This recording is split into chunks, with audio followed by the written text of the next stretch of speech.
On the 4th of November 1948, Dr. Ambedkar introduced the draft constitution in the Assembly. Each article of the constitution was discussed threadbare and amended to meet the demands of the majority.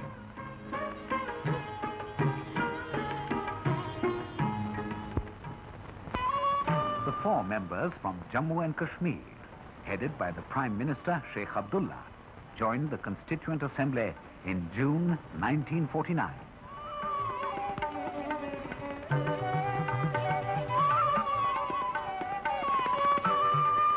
It was proposed that a preamble should spell out the aims and objectives of the Constitution. Many suggestions were received.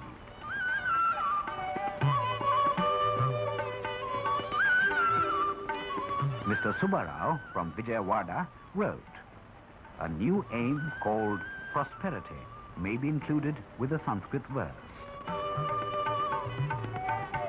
May the children beget their children, and their children beget grandchildren. Let the poor be rich." The preamble spelt out the aspirations, rights, and responsibilities of the citizens of India. We, the people of India, having solemnly resolved to constitute India into a sovereign democratic republic and to secure to all its citizens justice, social, economic, and political, liberty of thought, expression, belief, faith, and worship, equality of status and of opportunity, and to promote among them all fraternity, assuring the dignity of the individual and the unity of the nation. Article 1 of the draft constitution was taken up on the 15th of November 1948. The members proposed an amendment for changing the name India to Bharat. The article was amended to read, "India, that is Bharat, shall be a union of states." The Constitution lays down the qualifications for citizenship of India. At the commencement of this Constitution, every person who is a domicile in the territory of India and who was born in the territory of India, or either of whose parents was born in the territory of India, shall be a citizen of India. Fundamental rights were framed with utmost care. Many suggestions were received about the need to safeguard individual liberties and rights of the minorities from C. Rajagopalachari, Rajkumari Amrit Kaur, Dr. Ambedkar, and other eminent personalities. Hansa Mehta.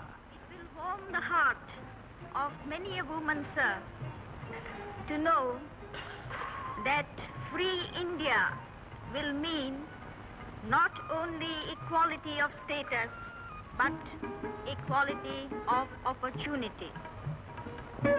The Constitution guarantees the state shall not deny to any person equality before the law or the equal protection of the laws within the territory of India. The state shall not discriminate against any citizen on grounds only of religion, race, caste, sex, place of birth, or any of them. Untouchability is abolished, and its practice in any form is forbidden. Cultural and educational rights of the minorities are safeguarded. Article 19(1) says that all citizens shall have the right to freedom of speech and expression, to assemble peacefully and without arms, to form associations or unions,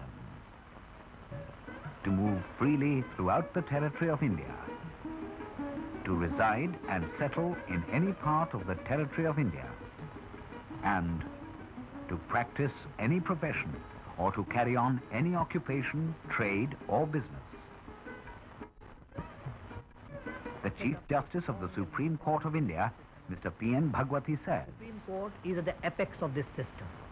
The Supreme Court is the guardian of the fundamental rights And even the right to move the Supreme Court for enforcement of fundamental rights has itself been declared to be a fundamental right.